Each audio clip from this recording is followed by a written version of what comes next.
Okay, we'll see the different measures of dispersion. Okay, the first one is the range. Okay, the range is the simplest of all the measures of dispersion. And here it is defined as the difference between the two extreme observations. Okay, is known as the range. Okay, what is this range? It is the maximum value minus the minimum value. You will call it as a range. And if you see the coefficient of range is the maximum value minus the minimum value divided by maximum value plus minimum value, you will call it as a coefficient of range. Okay, if you see here with one example, find the range and its coefficient. Okay, from this raw data, if you see this is the maximum value and this is the minimum value, so 52 minus 10, you will get the value as 42 as a range. The next coefficient of range is 52 minus 10 divided by 52 plus 10, you will get the value as 0.6774. Okay, and next we'll see this okay, finding out the range by for the frequency distribution. Okay, here also if you see this, even though they have given the frequency here, we no need to bother about this frequency. Here you see this data of x, that is the maximum value is 12 and the minimum value is 2. So 12 minus 2 is the 10. Okay, the coefficient of range is 12 minus 2 divided by 12 plus 2. You will get the value as 0.7143. Okay, and suppose if you see they have given the continuous frequency distribution and you have to calculate the range, that is the age. If you see, that is 15 to 20, 20 to 25, 25 to 30 and 30 to 35, and the number of persons okay fall under this age is 10 members fall under 15 to 20, and 15 members fall under 20 to 25, and 17 members fall under 25 to 30, and 8 members fall under 30 to 35. So highest class interval is 30 to 35. So the maximum value is 35. And the lowest class interval is 15 to 20. So the minimum value is 15. So here range can be calculated as 35 minus 15 is equals to 20. So the coefficient of range is equals to 35 minus 15 divided by 35 plus 15. So you will get the value as 0.4. Okay, next we'll see about the standard deviation. Here the standard deviation, okay, usually it is denoted by letter sigma, okay, of the Greek alphabet, was first suggested by Carl Pearson as a measure of dispersion in 1893. Okay, in 1893, this scientist Carl Pearson has introduced this standard deviation, the letter as sigma, and it is defined as the positive square root of the arithmetic mean of the squares of deviations of the given observations from their arithmetic mean. See, that means if you see this is the data they have given, the standard deviation can be that is given by the formula, that is square root of 1 by n summation x minus x bar whole square, or you can also, that is square root of summation x square by n minus summation x by n whole square. Okay, this x bar, that is the mean. Okay, you all aware of this. And for frequency distribution data, the standard deviation given by the formulas, that is square root of summation fx square by n minus summation fx by n whole square. Okay, this n is the total frequency and x is the variable or the mid value of the classes. And next one is for this also we are having one shortcut method or the step deviation method.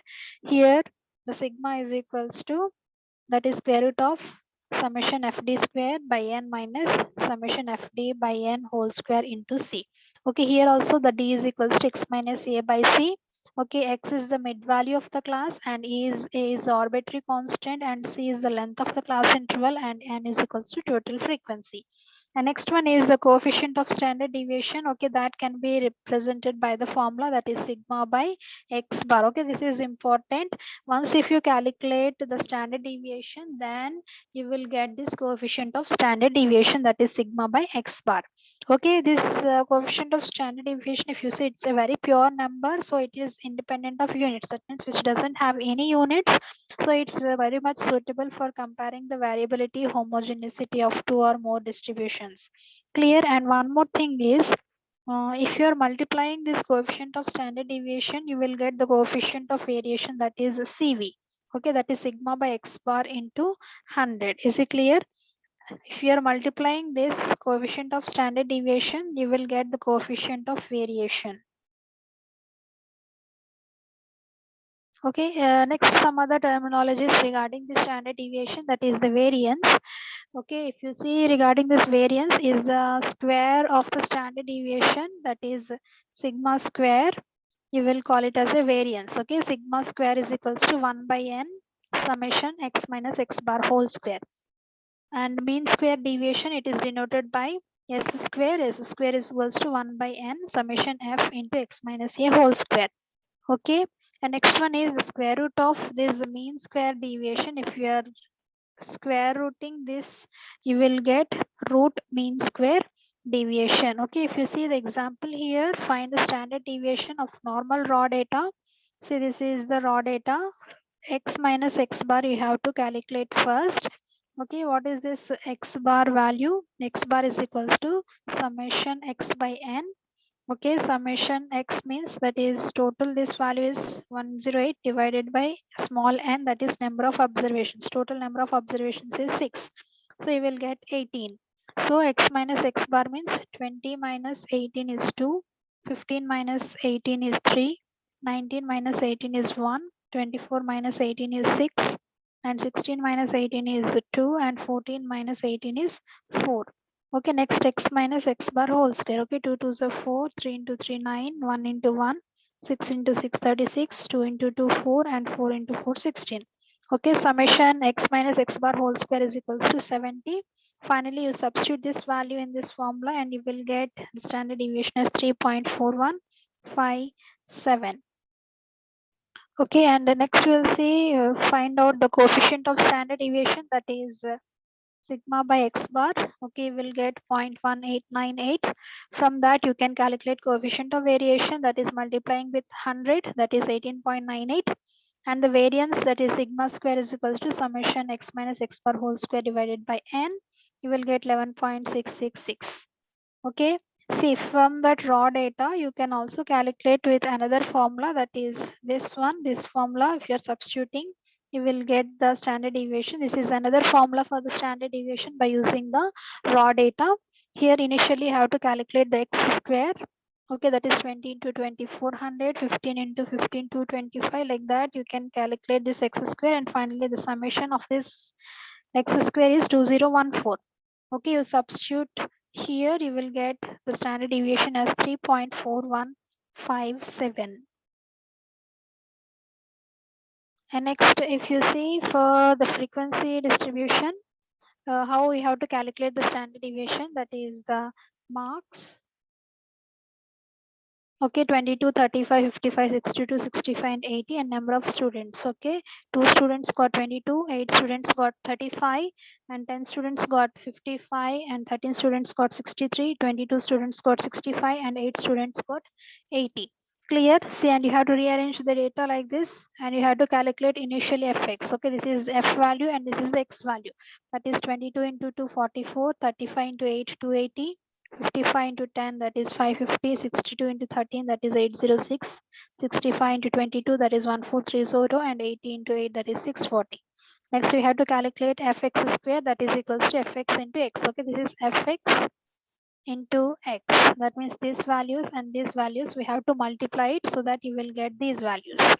Okay, finally summation fx square, we got this, summation fx, we got this value, and substitute in this formula, that is sigma is equals to square root of summation fx square by n minus summation fx by n whole square. Okay, you will get the value as 13.7586.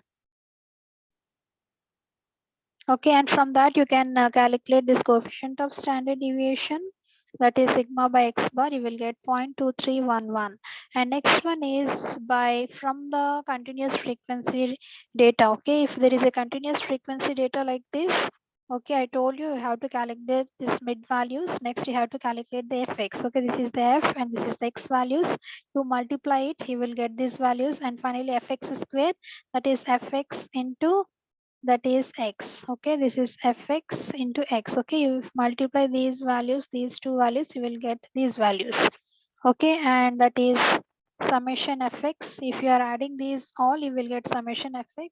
And if you are adding all these values, you will get summation fx square. Clear? And finally, you substitute in this formula, sigma is equals to square root of summation fx square, that is this value, divided by n, that is total number of frequencies, minus summation fx is 5107.5 divided by n, that is 75 square. Okay, you will get 12.5049. Okay, next one is, okay, for the standard deviation also we are having one shortcut method, or that you will call it as a step deviation method. So from the previous example, the class interval and the frequency, and for that you have to calculate the mid values, and here you have to calculate d is equals to x minus a by c. Okay, x means this value, okay, a means the arbitrary or the middle value of this x. Okay, C is the class interval. Okay, 30 to 39 means the interval is 10. Okay, X is 34.5 minus 64.5 divided by class interval is 10. Okay, we'll get minus 3. In the same way, next one is 44.5 minus 64.5 divided by 10. You will get minus 2. Okay, like that, minus 1, 0, 1, 2, 3. And next you have to calculate FD. Okay, these are the F values and these are the D values. You have to multiply these F values and these D values. You will get this FD values. Okay, next one is FD square. Okay, don't get confused. FD square means you don't multiply only this. Okay, FD square means this one is F. This is D square. Clear? This is F and this is D square. Clear? D square means 3 into 3, 9 into F, that is 1, that is 9. Next one is D square means 2 into 2 is 4. This 4 into this 4, that is 16. Next one is 1 into 1 is 1. Next 14, that is 14. Don't get confused. FD square means don't square these values. Clear? And finally you will get summation fd square, that is 127. Summation fd we got 27. You substitute in this formula, the class interval is 10 here, and finally you will get 12.5. Okay, and next one is, okay, that's all about the measures of dispersion. And next we'll see about the Karl-Pearson coefficient of correlation. And here regarding these correlations, we are having two types, that is Karl-Pearson coefficient of correlation, and next one is the multiple correlations. Here this Karl-Pearson coefficient of correlation is defined as the measuring the degree of relationship that exists between the two variables. Clear? See, between the two variables, whatever the degree of relationship that is going to be existing, that we are going to be find out with the help of this Karl-Pearson coefficient of correlation. Okay, see, this can be represented by small r, okay, is equals to summation small xy divided by square root of summation x square into summation y square. Okay, here if you see, these two are the variables, two different variables. Okay, that means they have given the data only these two variables. Remaining all we have to calculate it. Clear? See, this is x variable and this is the y variables. From this, okay, first we'll calculate from this x variable, then we'll see about the y variable. Okay, from this x variable, we have to calculate this is small x, and you have to calculate this x square. Okay, this small x means that is capital X minus x bar. Okay, how you will get this x, you all having these values. How you will get this x bar? X bar is equals to summation x by n. Summation x means that is 80 divided by n, that is total number of observations is 8. Clear? That means 80 by 8, that is 10. Okay, x bar we got the value as 10. See, now x minus x bar. See, that means 10 minus 10 is 0. Okay, 6 minus 10 is 4.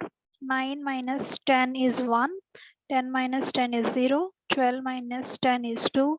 13 minus 10 is 3. And 11 minus 10 is 1. And 9 minus 10 is 1.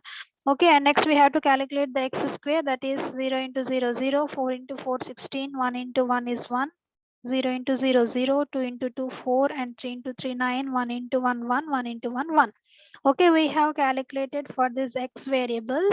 In the same way for the y also, we have to calculate these variables, that is small y and y square.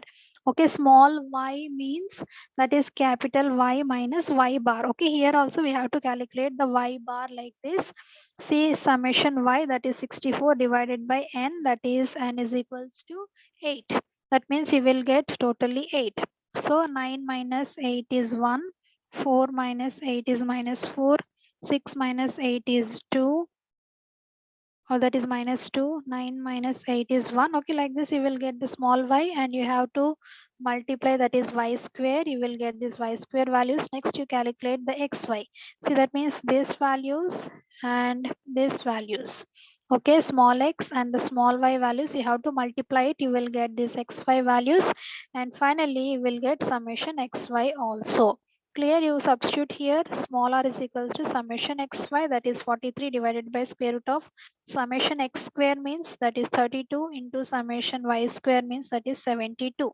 Clear? Finally we will get 0.895. Here you have to give one conclusion here. High degree of correlation exists between the two variables. Okay, final conclusion you have to give that there is a high relation of correlation that is going to be exist between the two variables. Okay, how we are going to be giving this conclusion means, see, always this small r is going to be lies between plus or minus 1. Suppose whatever the small r value that is very nearer to plus 1 or minus 1, it indicates very high degree of correlation that is going to be exist between the two variables. That means here 0.895 means it is almost zero point 0.9. Clear? That means zero point 0.9 which will be near to the plus 1, clear, or the minus 1. So it indicates very high degree of correlation that is going to be exist between the two variables. Okay, and next one is the multiple correlations. Okay, this can be represented as capital R. Okay, it measures the degree of relationship, okay, between three or more variables. Okay, see, let us assume that x1 is one variable, x2 and x3 are the other variables. Okay, these are the three variables. In that, x1 is the dependent variable and x2 and x3 are the independent variables. Okay, from this the multiple correlation coefficient can be calculated by using the formulas. Okay, see here r 1.23. Okay, this 1 means that is x1 variable, this 2 3 means x2 and x3 variables. See, after this point, whatever the variables will be present that are independent variables. Okay, before the point, whatever the variable will be present, that is a dependent variable. Here if you see r 2.13, that means 2 is the dependent variable, 1 and 3 are the independent variables. See, in the same way r 3.12 means 3 is the dependent variable and 1 and 2 are the independent variables. Okay, based on this we have to calculate the multiple correlation coefficient by using these three different formulas. Okay, if you see one example here, a simple correlation coefficient exists between the yield x1, temperature x2, and the rainfall x3 are given by, see, definitely if you see this x1 means that is the yield of a field, definitely which is a dependent variable, right? This field will be depending upon something, that is like temperature, it depends on temperature, it depends on the rainfall, but these x1 and x3 are the independent variables. So we have to use this formula, the first formula, that is first variable is a dependent variable, the next 2 and 3 are the independent variables. Clear? They will give the, that is data like this, r12 is equals to 0.6, r13 is 0.5, and r23 is 0.8. So you substitute these values in this first formula, you will get the value as 0.6. See, this 0.6 value which is not near to 1 or minus 1. Okay, it's not much near to plus 1 or minus 1. So very less coefficient of that is relationship that is going to be exist between these three variables, right?